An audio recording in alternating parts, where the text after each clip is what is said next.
Hello everyone, welcome back to our channel. In this video, you are going to learn how to post photos on TikTok using a PC.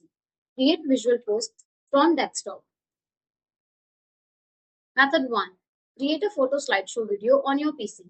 Step 1. Prepare your photos. Collect all the photos you want to post, edit them if needed, arrange them in the order you want viewers to see them. Step 2. Turn photos into a video. Use a video editor on your computer to create a slideshow. Add your photos, set how long each photo stays on screen, add transitions if desired, export the project as an MP4 video. Step 3. Upload to TikTok. Open TikTok in your browser, log into your account, click upload at the top, select your exported video file, add a caption, hashtags, and cover image, click post. Method 2. Use TikTok photo mode on mobile. Step 1. Open the TikTok app. Step 2. Tap the plus button. Step 3. Tap photo or upload. Step 4. Select your images. Step 5. Add music, text, stickers, or filters. Step 6. Tap post. Thank you for watching the video. Do like, comment, and share the video.